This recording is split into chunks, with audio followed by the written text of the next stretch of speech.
नमस्कार। World news में आज रूस और यूक्रेन में युद्ध विराम की अब तक की सभी कोशिशें नाकाम साबित हुई हैं, जिसके बाद अमेरिकी राष्ट्रपति डोनाल्ड ट्रंप ने भी दोनों देशों के बीच मध्यस्थता से अपने पैर पीछे खींच लिए।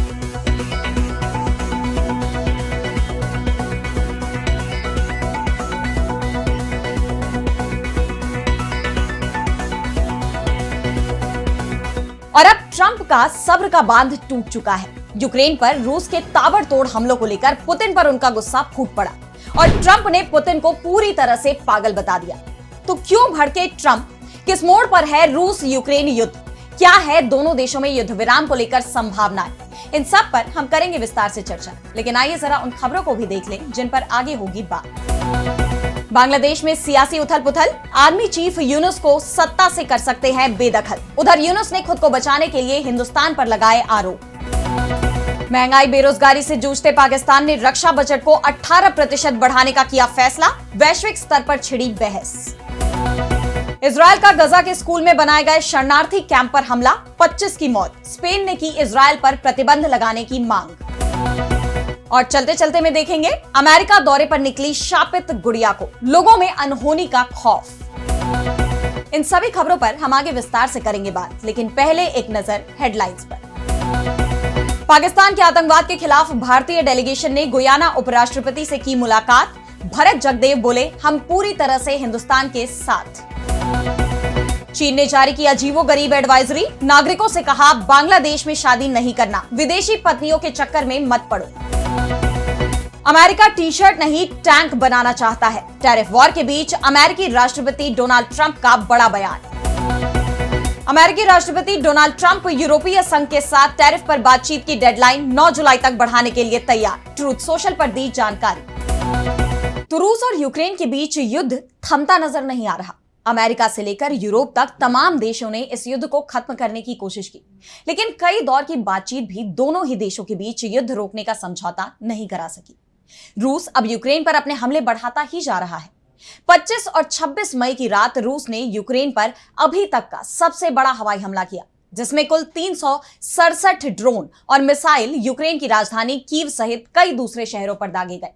इन हमलों में 12 लोग मारे गए हैं और 60 से ज्यादा लोग घायल हुए हैं। साथ ही संपत्ति को भी भारी नुकसान पहुंचा है।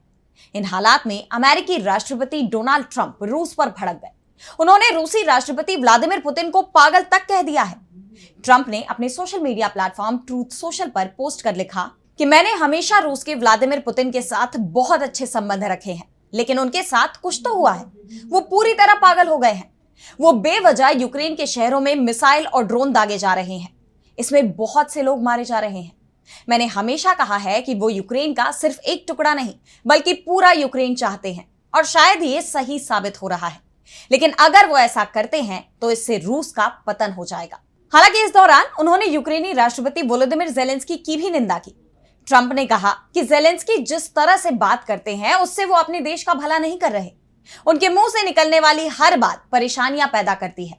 मुझे ये पसंद नहीं है और बेहतर होगा कि इसे रोक दिया जाए। इस बीच रूस ने भी यूक्रेन पर गंभीर आरोप लगाए हैं। रूस ने दावा किया है कि यूक्रेन ने राष्ट्रपति व्लादिमीर पुतिन की जान लेने की साजिश रची है, उनका हेलीकॉप्टर गिराने की कोशिश की है। रूसी वायुसेना के मेजर जनरल यूरी डैशकिन ने बताया कि पुतिन 20 मई को कुर्स्क के दौरे पर गए थे। इस दौरान यूक्रेनी एयरफोर्स ने पुतिन के हेलीकॉप्टर पर 46 ड्रोन से हमला किया, लेकिन हमने सभी ड्रोन मार गिराए। हमने एक साथ कई ड्रोन का मुकाबला किया और राष्ट्रपति के हेलीकॉप्टर की सुरक्षा सुनिश्चित की। आपको बता दें कि कुर्स्क वही जगह है जहां पिछले साल अगस्त में यूक्रेन की सेना ने अचानक हमला किया था और 1100 वर्ग किलोमीटर इलाके पर कब्जा कर लिया था। ये द्वितीय विश्व युद्ध के बाद पहली बार था जब किसी विदेशी सेना ने रूस की जमीन पर हमला किया था।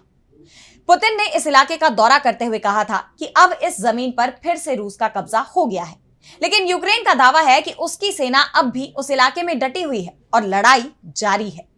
ऐसे में सवाल ये उठ रहे हैं कि पिछले 3 साल से चले आ रहे इस युद्ध का अंत कब होगा? दोनों देशों के आम नागरिक आखिर कब तक इस संघर्ष में फंसे रहेंगे? और अब बढ़ते हैं अगली खबर की तरफ, जहां हम बात करेंगे बांग्लादेश की। तो 5 अगस्त 2024 को बांग्लादेश में छात्रों के आंदोलन के चलते शेख हसीना को सत्ता छोड़नी पड़ी। अंतरिम सरकार बनी जिसकी कमान मोहम्मद यूनुस के हाथ आई। लेकिन जैसे ही शेख हसीना को सत्ता छोड़नी पड़ी, देश भी छोड़ना पड़ा, वो ही सब कुछ अब मोहम्मद यूनुस के साथ होता दिखाई दे रहा है। किसी भी वक्त मोहम्मद यूनुस की सरकार का तख्ता पलट हो सकता है। बांग्लादेश के सेना प्रमुख वकार उज जमान मोहम्मद यूनुस को सत्ता से हटाने के लिए सभी विकल्पों पर विचार करना शुरू कर चुके हैं। मोहम्मद यूनुस भी अब ये मानने लगे हैं कि उनके सामने अब जंग जैसे हालात हैं और इसके पीछे यूनुस एक बार फिर से हिंदुस्तान पर ही आरोप लगाने लगे हैं। उन्होंने सभी सियासी दलों से एकजुट होकर इस चुनौती का सामना करने को कहा है। यूनुस के प्रेस सचिव शफीकुल आलम ने बताया कि मोहम्मद यूनुस की राजनीतिक 20 दलों के नेताओं से मुलाकात हुई। इस दौरान उन्होंने कहा कि देश के अंदर और बाहर दोनों जगह युद्ध जैसी स्थिति पैदा हो गई है, जिससे हम आगे नहीं बढ़ पा रहे हैं। खास तौर पर अवामी लीग पर प्रतिबंध लगाने के बाद से सब ध्वस्त हो गया है और हम फिर से गुलामी की ओर जा रहे हैं। हमें खुद को इससे बचाना चाहिए। यूनुस ने सभी को भरोसा देने की कोशिश की कि वो ऐसा कुछ नहीं करेंगे जिससे देश को नुकसान पहुंचे। दरअसल यूनुस के खिलाफ अब लोगों का गुस्सा बढ़ता दिखाई दे रहा है, क्योंकि यूनुस सत्ता पर लंबे समय तक कब्जा करने के सपने देख रहे हैं, लेकिन यूनुस लगातार अलग थलग पड़ते दिखाई दे रहे हैं। मोहम्मद यूनुस जून 2026 से पहले चुनाव कराने को तैयार नहीं है और इसके पीछे वो चुनाव सुधार की बात कह रहे हैं, लेकिन सेना प्रमुख चुनावों के लिए जून तक इंतजार करने के विचार से सहमत नहीं है। उन्होंने कार्यवाहक सरकार को चेतावनी दे दी है कि इसी साल चुनाव कराने होंगे। इसके साथ ही सेना चीफ ने प्लान बी यानी कि यूनुस सरकार को हटाने के लिए संवैधानिक विकल्पों पर भी विचार शुरू कर दिया है। कानूनी जमीन पर बांग्लादेश की अंतरिम सरकार की स्थिति बेहद कमजोर है, क्योंकि बांग्लादेश का संविधान सरकार गिरने के बाद 90 दिनों के अंदर चुनाव कराने का आदेश देता है। चुनाव कराने में देरी संवैधानिक संकट पैदा कर चुकी है और इसे लेकर राष्ट्रपति मोहम्मद शाहबुद्दीन पर इमरजेंसी घोषित करने का सेना दबाव बना सकती है। बता दें कि सेना चीफ जमान और राष्ट्रपति शाहबुद्दीन दोनों ही शेख हसीना के करीबी माने जाते हैं और अगर बांग्लादेश में इमरजेंसी लगाई जाती है तो राष्ट्रपति अंतरिम सरकार को भंग कर देंगे और तेजी से नए चुनाव का ऐलान कर सकते हैं। बांग्लादेश के संविधान का अनुच्छेद 58 राष्ट्रपति को आपातकालीन शक्तियों को अपने हाथ में लेने का अधिकार देता है। सेना कथित तौर पर शाहबुद्दीन पर इस धारा को लागू करने और यूनुस के अधिकार को दरकिनार करने का दबाव बना रही है। और अब अगली खबर में बात पाकिस्तान की। तो पाकिस्तान दुनिया भर से मदद मांग रहा है। सरकार के खजाने में पैसा नहीं है, जिसके चलते हॉस्पिटल और स्कूलों को देने के लिए उसके पास बजट नहीं है। महंगाई दर 38% तक पहुंच गई है। लोगों के पास खाने के लिए पैसे नहीं है, रोजगार नहीं है। सरकार हर क्षेत्र का बजट कम कर रही है, लेकिन रक्षा बजट को बढ़ाने की तैयारी कर ली गई है। यानी शिक्षा और स्वास्थ्य को छोड़कर पाकिस्तान गोला बारूद जुटा रहा है। रोजी रोटी से ज्यादा चिंता उसे जंग की दिख रही है। पाकिस्तान ने अपने बजट में रक्षा खर्च को 18% बढ़ाकर 2.5 लाख करोड़ रुपए से ज्यादा का कर दिया है। आर्थिक रूप से गहरे संकट में फंसे पाकिस्तान के लिए रक्षा बजट में भारी भरकम बढ़ोतरी से वो खुद ही सवालों में घिरता दिख रहा है। पाकिस्तान का विदेशी मुद्रा भंडार लगातार घटता जा रहा है। बार बार वो IMF और वर्ल्ड बैंक के सामने हाथ फैला रहा है, लेकिन पाकिस्तान की सरकार रक्षा बजट बढ़ाती जा रही है और इसके पीछे हिंदुस्तान के साथ बढ़ते तनाव को कारण बता रही है। हिंदुस्तान और पाकिस्तान के बीच 7 मई से लेकर 10 मई तक सैन्य टकराव चला था, जिसके चलते पाकिस्तान पर और भी ज्यादा आर्थिक बोझ पड़ा है। चीन से लेकर सऊदी, UAE और इंटरनेशनल मॉनेटरी फंड यानी IMF तक पाकिस्तान लोन मांगकर लाता है और अपना काम चलाता है।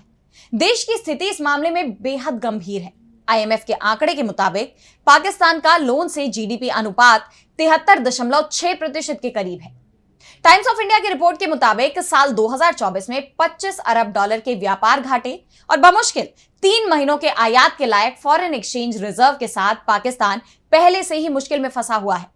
पाकिस्तान को IMF से बेल आउट के लिए जो 7 अरब डॉलर मिले हैं, वो भी सख्त शर्तों के साथ मिले हैं, जिसके चलते उसे जनता के हित में चलने वाली कई योजनाओं को बंद करना पड़ा है। टैक्स पर सख्ती बढ़ानी पड़ी है, जिसके चलते महंगाई बढ़ रही है।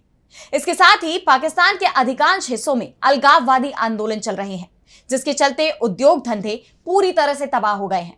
लेकिन पाकिस्तान की सरकार का ध्यान आम लोगों की तरफ नहीं, बल्कि सेना की तरफ है, जिससे हालात और खराब हो रहे हैं। और अब अगली खबर में बात होगी इजराइल की। तो गजा में अब हालात बद से बदतर होते जा रहे हैं। लोग भूख से त्रस्त हैं, लेकिन इजराइल अपने क्रूर रवैये से बाज नहीं आ रहा। अब एक बार फिर इजराइल ने देर रात गजा में कई जगहों पर हमला कर दिया। इन हमलों में एक स्कूल को भी निशाना बनाया गया जिसमें 25 लोगों की जान चली गई। अल जजीरा की रिपोर्ट के मुताबिक ये एक किंडरगार्टन स्कूल था जिसे शरणार्थी शिविर के तौर पर इस्तेमाल किया जा रहा था। मरने वालों में रेड क्रॉस के 2 कार्यकर्ता, एक पत्रकार और कई बच्चे शामिल हैं। इनमें गजा का सबसे कम उम्र का इन्फ्लुएंसर याकीन हम्माद, जिसकी उम्र मात्र 11 साल थी, उसकी भी जान चली गई। इजराइल की इस हरकत के बाद एक बार फिर दूसरे देशों ने अपनी नाराजगी जाहिर की है और अब इजराइल पर प्रतिबंध लगाने की मांग उठने लगी है। स्पेन ने दुनिया भर के देशों से इजराइल पर प्रतिबंध लगाने की मांग की है। इससे पहले जब गजा पर 23 मई को इजराइल ने हमला किया था, तब एक महिला डॉक्टर के 9 बच्चों की जान चली गई, जबकि एक बच्चा गंभीर रूप से घायल है। इजरायली सेना के मुताबिक गजा में बड़े पैमाने पर अभियान शुरू किया गया। इसके तहत 14 से 20 मई तक 670 से ज्यादा हमास ठिकानों पर हमला किया गया, जिसमें गजा के लगभग 512 लोगों की जान चली गई थी।